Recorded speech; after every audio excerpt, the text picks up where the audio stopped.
હાલમાં જ નીટ 2026નું પરિણામ જાહેર થયું, જેમાં નૂતન વિદ્યાપીઠના વિદ્યાર્થીઓએ જ્વલંત સફળતા મેળવી છે. સમગ્ર મહુવા કેન્દ્રમાં પ્રથમ 3 ક્રમાંક મેળવી ઐતિહાસિક સિદ્ધિ મેળવી છે. આવા સારા પરિણામને લઈ તમામ વિદ્યાર્થીઓને સન્માનિત કરવા નૂતન વિદ્યાપીઠ દ્વારા એક કાર્યક્રમનું આયોજન કરવામાં આવ્યું હતું, જેમાં ડોક્ટર ખંજન આહિર મુખ્ય મહેમાન તરીકે ઉપસ્થિત રહ્યા હતા. ગત દિવસોમાં નીટ 2026નું પરિણામ જાહેર થયું હતું, જેમાં મહુવાની નૂતન વિદ્યાપીઠના વિદ્યાર્થીઓએ શૈક્ષણિક ક્ષેત્રે ઐતિહાસિક સિદ્ધિ હાંસલ કરી છે. જેમાં મહુવા કેન્દ્રમાં પ્રથમ 3 ક્રમાંક હાંસલ કરી શાળા પરિવારનું ગૌરવ વધાર્યું છે. નીટ 2026માં નૂતન વિદ્યાપીઠના આ ઐતિહાસિક પરિણામને લઈ શાળા પરિવાર દ્વારા વિદ્યાર્થીઓને સન્માનિત કરવા એક કાર્યક્રમનું આયોજન કરવામાં આવ્યું હતું, જેમાં ડોક્ટર ખંજન ધીરજભાઈ આહિર મુખ્ય મહેમાન તરીકે ઉપસ્થિત રહ્યા હતા અને આ કાર્યક્રમની શુભ શરૂઆત ભારતીય સંસ્કૃતિને અનુસરી દીપ પ્રાગટ્ય કરી અને કાર્યક્રમની શરૂઆત કરવામાં આવી હતી. નીટ 2026ના પરિણામ અને તેના ગુણ વિશે વાત કરીએ. 550 થી પણ વધારે ગુણ 7 વિદ્યાર્થીઓએ મેળવ્યા છે. 500 થી પણ વધારે 29 વિદ્યાર્થીઓએ ગુણ પ્રાપ્ત કર્યા છે. 450 થી પણ વધારે 50 વિદ્યાર્થીઓએ ગુણ પ્રાપ્ત કર્યા છે. 400 કરતા પણ વધારે 81 વિદ્યાર્થીઓએ ગુણ પ્રાપ્ત કરી આ સિદ્ધિ હાંસલ કરી છે. શ્રેષ્ઠ ગુણ મેળવનાર વિદ્યાર્થીઓની વિગતવાર વાત કરીએ તો રવિરાજ કાતરિયાએ 594 ગુણ મેળવી સમગ્ર મહુવા કેન્દ્રમાં પ્રથમ સ્થાન પ્રાપ્ત કર્યું છે. નિરાલી વાળાએ 592 ગુણ મેળવી સમગ્ર મહુવા કેન્દ્રમાં દ્વિતીય સ્થાન પ્રાપ્ત કર્યું છે. પ્રતિક લાડુમોરે 591 ગુણ મેળવી સમગ્ર મહુવા કેન્દ્રમાં તૃતીય સ્થાન પ્રાપ્ત કર્યું છે. તો મિત ઘોઘારીએ 563 ગુણ પ્રાપ્ત કર્યા છે. નિકુલ બારિયાએ 563 ગુણ પ્રાપ્ત કર્યા છે. સુવિધા વાળાકીએ 554 ગુણ પ્રાપ્ત કર્યા છે. અનિરુદ્ધ કામળિયાએ 553 ગુણ પ્રાપ્ત કર્યા છે. કેવીએસ મકવાણાએ 548 ગુણ પ્રાપ્ત કર્યા છે. કેવલ બલદાણિયાએ 547 ગુણ પ્રાપ્ત કર્યા છે. મયુર રાઠોડે 546 ગુણ પ્રાપ્ત કર્યા છે. નિર્મલ નાગોચાએ 543 ગુણ પ્રાપ્ત કર્યા છે.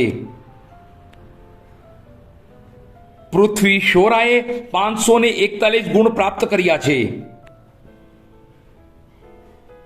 નિલેશ શિયાળે 535 ગુણ પ્રાપ્ત કર્યા છે. અક્ષય શોરાએ 532 ગુણ પ્રાપ્ત કર્યા છે.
ને 5 ગુણ પ્રાપ્ત કર્યા છે.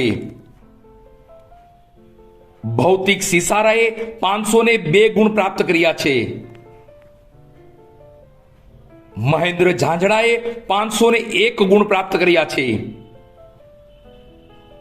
કેવલ કળસરિયાએ 500 ગુણ પ્રાપ્ત કર્યા છે. આમ નીટ 2026માં શ્રેષ્ઠ પરિણામ મેળવવા બદલ તમામ નૂતન વિદ્યાપીઠના વિદ્યાર્થીઓને તથા તેમના વાલીગણ અને શાળા પરિવારને ખૂબ ખૂબ અભિનંદન. આવા ઐતિહાસિક પરિણામને લઈ નૂતન વિદ્યાપીઠના સ્થાપક ડોક્ટર ધીરજભાઈ આહિર તથા મેનેજિંગ ટ્રસ્ટી ભરતભાઈ બલદાણિયા, શાળાના આચાર્ય દિનેશભાઈ રાઠોડ તથા સમગ્ર શાળા પરિવાર તમામ વિદ્યાર્થીઓને શુભકામના પાઠવે છે. બધાને ગુડ આફ્ટરનૂન. મારું નામ રવિરાજ નાગજીભાઈ કાતરિયા છે. મેં નીટમાં 2026માં 594 માર્ક્સ મેળવ્યા.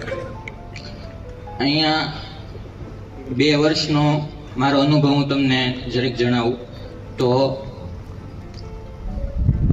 મેં 11-12 સાયન્સમાં નૂતન વિદ્યાપીઠમાં 2 વર્ષ અભ્યાસ કર્યો.